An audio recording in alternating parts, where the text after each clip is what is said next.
SPO digital marketing நிறுவனத்தில் part time ஜாப்பில் பணிபுரிய தங்கள் பெயர் மற்றும் கல்வி தகுதியை 9994104160 என்ற எண்ணிற்கு வாட்ஸ்அப் அனுப்பி முழு தகவலையும் பெறுங்கள்.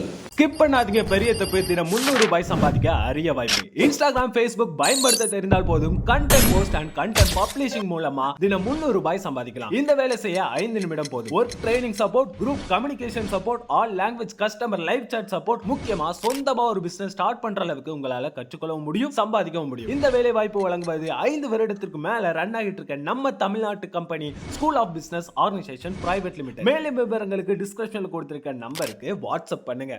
வணக்கம் ஃப்ரெண்ட்ஸ், இன்றைக்கி நாம் இந்த வீடியோவில் பார்க்க போகிறது அண்டா சிக்கன் தம் பிரியாணி எப்படி செய்யலாம் அப்படிங்கிறத பற்றி பார்க்க போகிறோம்.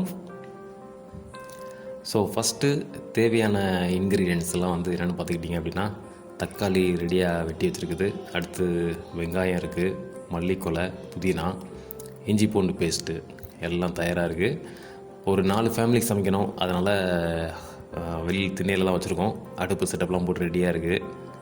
ஃபஸ்ட்டு நெய்யை ஊற்றி ஆரம்பிக்கிறோம். நெய்யை ஊற்றியாச்சு. இது கூட கொஞ்சம் எண்ணெயும் சேர்த்துக்கிடுவோம். ஃபஸ்ட்டு நம்ம என்ன சேர்க்க போகிறோம்னா, சோம்பு, பட்டை, அப்புறம் இந்த லவங்கம் இது எல்லாத்தையுமே போட்டு லைட்டாக கொஞ்சம் வதங்குற வரைக்கும் கொஞ்சம் வெயிட் பண்ணுவோம்.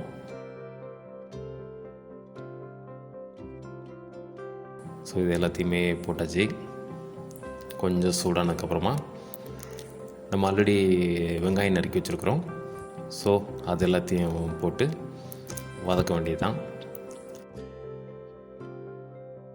வெங்காயம் நல்லா வதங்கணும். இது கொஞ்சம் டைம் எடுக்கும். நம்ம அப்பப்போ கொஞ்சம் வதக்கி அப்புறம் கொஞ்சம் தீயை சிம் பண்ணி வச்சு கொஞ்சம் மூடி வச்சு கொஞ்சம் ரிப்பீட்டடாக ஒரு 3-4 டைம் செய்வோன்ருக்கோம். அதனால் கொஞ்சம் பொறுமையாக பண்ணுங்கள்.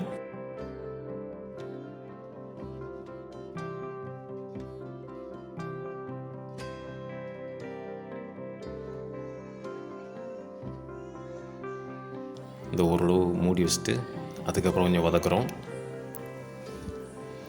அந்த ப்ரௌனிஷ் வரணும், அதனால் நம்ம அப்பப்போ கொஞ்சம் கேப் விட்டு வதக்கிக்கிட்டே இருக்கணும். அப்போ தான் நமக்கு டேஸ்ட் கொஞ்சம் நல்லாயிருக்கும். ஓரளவு ப்ரௌனிஷ் வந்திருக்கு. சரி, இப்போது இஞ்சி பூண்டு பேஸ்ட் அடித்து வச்சுருக்கோம் இல்லையா, அதை ஆட் பண்ணி மறுபடியும் வதக்க வேண்டியதுதான். வெங்காயம் ஓரளவு நல்லா வதங்கிச்சு அப்படின்னாலே நம்ம அடுத்தடுத்த இன்க்ரீடியன்ஸ் அப்படிலாம் அப்படி சேர்க்க ஆரம்பிச்சிடலாம். ஸோ இப்போ இஞ்சி பூண்டு பேஸ்ட்டு சேர்த்தாச்சு இல்லையா, அடுத்து தக்காளி ரெடியாக இருக்கணும்.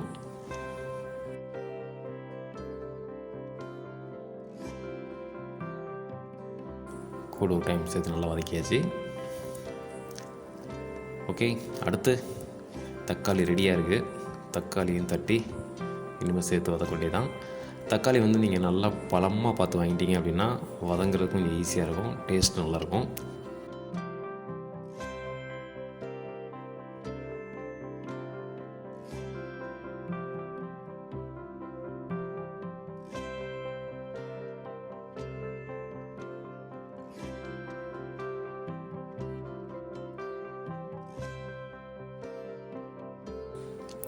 அடுத்ததாக புதினா இலை, அப்புறம் மல்லிக்கொலை ஆல்ரெடி இந்த 2மே அரிஞ்சு வச்சுருப்போம்.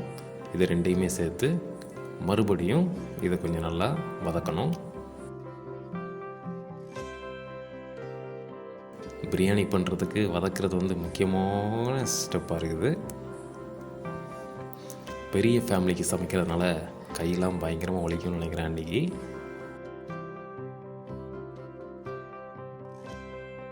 கொஞ்சம் கேப் விட்டு நல்லா வதக்கியாச்சு.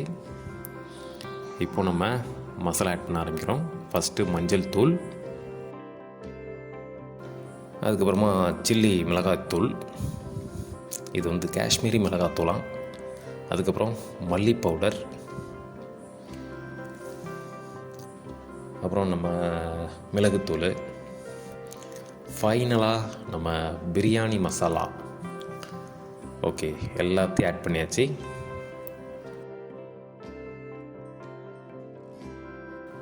மறுபடியும் நல்லா கிளறி விட வேண்டியதான்.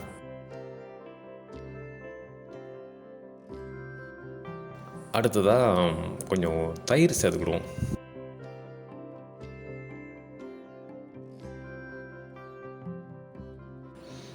ஏற்கனவே சொன்ன மாதிரி பிரியாணி பண்ணுறதுக்கு வதக்கிறது வந்து ரொம்ப இம்பார்ட்டண்டான ஸ்டெப்பு.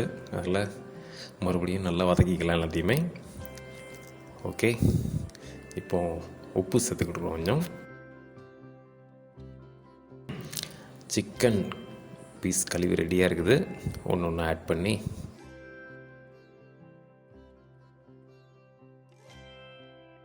மொத்த சிக்கன் பீஸையும் உள்ளே போட்டாச்சு. முடிஞ்சது. இப்போ மறுபடியும் நல்லா மசாலா வந்து சிக்கன் கூட நல்லா மிக்ஸ் ஆகணும், நல்லா கிளறி விடணும். உள்ள பொருட்கள் அதிகமாகிட்டு அதில் வெயிட்டு ஜாஸ்தியாக இருக்கும், கிளறதுக்கு கொஞ்சம் கஷ்டமாகவும் இருக்கும். கஷ்டப்பட்டு கிளறி சிக்கன் வந்து நம்ம இப்போ தண்ணி ஊற்ற தேவையில்லை, சிக்கன்லேயே அப்படி தண்ணி விடுன்னு சொன்னாங்க. அதனால் இப்போ பாருங்கள், இப்போ கொஞ்சம் ஓரளவு தண்ணி வந்திருக்கு. இன்னும் நம்ம கிளறுகளில் இன்னும் நிறைய தண்ணி வரும்னு சொன்னாங்க. பொறுத்திருந்து பார்ப்போம். இதோ இந்த ஸ்டெப்பில் கொஞ்சம் வந்திருக்கு. கொஞ்சம் சிம் பண்ணி வச்சு அப்படி வேக வச்சுருக்காங்க. அடுத்து அடேங்கப்பா, இவ்வளோ தண்ணியா? நிறைய தண்ணி பாருங்கள். இந்த தண்ணியிலே நல்லா வந்துடும் நினைக்கிறேன். ஏகப்பட்ட தண்ணி வந்திருக்குது.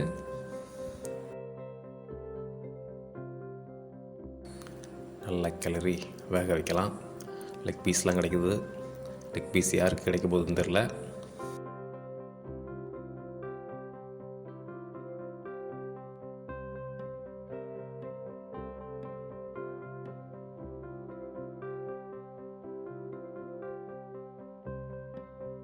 அரிசிலாம் அலசி ரெடியாக இருக்குது.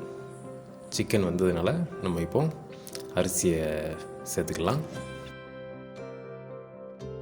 மறுபடியும் ஒரு ஸ்டெப் இருக்குது. ஆல்ரெடி சொன்னது மாதிரி தான் கிளறி விடணும். பிரியாணி பண்ணுறதுக்கு நம்ம கிளறது வந்து ரொம்ப இம்பார்ட்டண்டான ஸ்டெப்பு.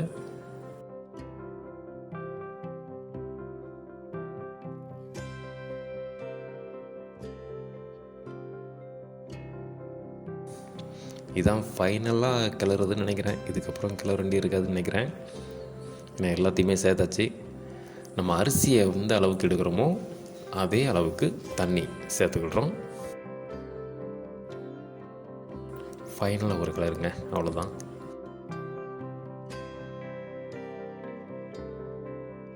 உப்பு பார்த்து பத்தலை அப்படிங்கிறனால உப்பு கொஞ்சம் ஆட் பண்ணியாச்சு. கொஞ்சம் கொதிக்க ஆரம்பிக்கணும். நம்ம நல்லா தீயை ஹை ஃப்ளேம் வச்சு கொதிக்க ஆரம்பிச்சிச்சு. நல்லா கொதிச்சிருச்சு. நல்லா ஓரளவு தண்ணி வற்றினதுக்கப்புறமா நம்ம தம் செட்டப்பு போட்டாச்சு இல்லையா? தம் செட்டப் போட்டாச்சு. இப்போ எடுத்து பார்ப்போம். வாவ், சூப்பர், அருமையாக வந்திருக்கு. டெக்கரேஷன்லாம் பலமாக இருக்குது. இப்போ நமக்கு சுவையான அண்டா சிக்கன் தம் பிரியாணி ரெடி ஆயிடுச்சு. பார்த்திங்களா? பீஸ்லாம் சூப்பராக இருக்குது. தேங்க்ஸ் ஃபார் வாட்சிங்.